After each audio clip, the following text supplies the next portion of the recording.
రాథోడ్, అశోక్ రాథోడ్, జీవన్ లాల్ లావడియా, ఇట్లా చాలా మంది వాళ్ళ పేరు వెనకాల మా గిరిజనుల ట్యాగ్ పెట్టుకున్న వాళ్ళే. మీరు మాత్రమే సెలబ్రిటీ కాదు. సెలబ్రిటీ అంటే మీరు ఇష్టం వచ్చినట్టు ఏది పడితే చేస్తారా? మీ చేతిలో ఏది ఉంటే చేస్తారా? నేను ఈరోజు మంగ్లీ గారిని కూడా ఒక విషయం అడుగుదాం అనుకుంటున్నాను. మీరు ఇన్ని సంవత్సరాల నుంచి మీరు మా గిరిజనులకి ఏం చేశారు? మీరు ఏం చేశారు అనేది నేను అడుగుతున్నాను.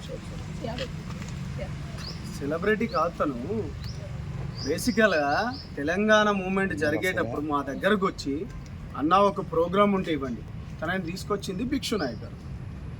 అన్న ఒక ప్రోగ్రామ్ ఉంటే ఇవ్వండి, ఒక ధూమ్ధామ్ ఉంటే ఇవ్వండి, ఒక పాటలు పాడుకుంటే మాకు ఇవ్వండి అన్న, మాకు ఉపయోగపడుతుంది అనుకుంటున్నామే. She not celebrity. సెలబ్రిటీ దేనికి సెలబ్రిటీ? ఎందుకు సెలబ్రిటీ? సెలబ్రిటీ పేరు చెప్పుకొని నువ్వు ఎవరిని ఉద్ధరించాలనుకుంటున్నావు? నిన్ను నువ్వు కాపాడుకున్నావు కమ్యూనిటీ పేరు చెప్పుకొని. ఇంకోసారి నీకు ఆ అర్హత లేదు.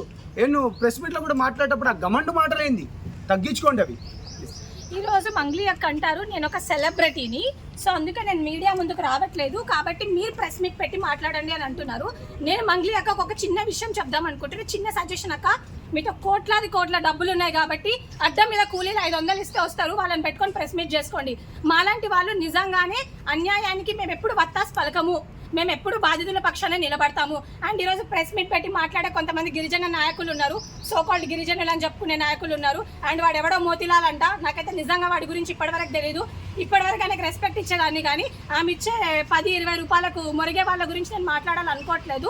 నిజంగా నువ్వు గిరిజన బిడ్డవైతే, నిజంగా నీకు గిరిజనులు అంటే ఏదైనా ఉంటే, మొన్న వచ్చిన బ్యాచ్ అండి వీళ్ళంతా, నిజంగా నీ గిరిజనుల ఒక పక్షాన ఏదైనా నువ్వు నిలబడాలనుకుంటే ఈ బాధితుల పక్షాన నిలబడు. అంతేగాని రేపు పొద్దున నీకు మంగ్లీ వచ్చి ఓటేయదు, నీకు ఈ గిరిజనులే ఓటేస్తారు. సో ఫస్ట్ మీరు బాయ్కాట్ చేయాల్సింది మంగ్లీ గారిని కాదు, బాయ్కాట్ చేయాల్సింది ఇలాంటి ఎదవలని బాయ్కాట్ చేయండి కమ్యూనిటీ నుంచి. అప్పుడే మన కమ్యూనిటీ బాగుపడుతుంది. అండ్ ఇంకో విషయం నేను అడుగుదాం అనుకుంటున్నాను. ఈరోజు గిరిజన నాయకులు అందరూ వచ్చి మంగ్లీ మా ఆడబిడ్డ గురించి మేము మాట్లాడతాం అంటున్నారు. మరి మంగ్లీ గారు అలిగేషన్ వచ్చిన రోజు మీ దగ్గరకు వచ్చారా, లేకపోతే వేరే మ్యూజిక్ ఛానల్ వాళ్ళ దగ్గరికి వెళ్ళి మాట్లాడారా? మరి ఆ రోజు మీకు గిరిజనులు గుర్తు రాలేదా?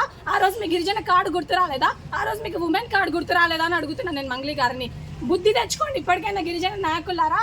ఎంతసేపు డబ్బులు కాదు ముఖ్యం మీకు. ఈ బాధితులు ఎవరైతే చనిపోయినారో వాళ్ళ పక్షాన్ని ఉండండి. మీకు సేవలాల్ మహారాజ్ ఏం చెప్పిపోయాడో దానికోసం ఒకసారి ఆలోచించండి.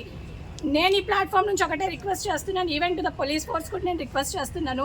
And to all my community ఎవరైతే హానెస్ట్గా పోరాడుతున్నారో వాళ్ళకు కూడా రిక్వెస్ట్ చేస్తున్నాను. దయచేసి మీరు బాయ్కాట్ చేయాల్సింది ఒక మంగ్లీనో, ఒక రమావత్ మధునో కాదు. ఎవరైతే ఈ గిరిజనులు ఆమె పక్షా నుండి ఈ బాధితులకు ఎవరైతే సహాయం చేయట్లేదో వాళ్ళని బాయ్కాట్ చేయాల్సిందిగా నేను కోరుకుంటున్నాను. Thank you.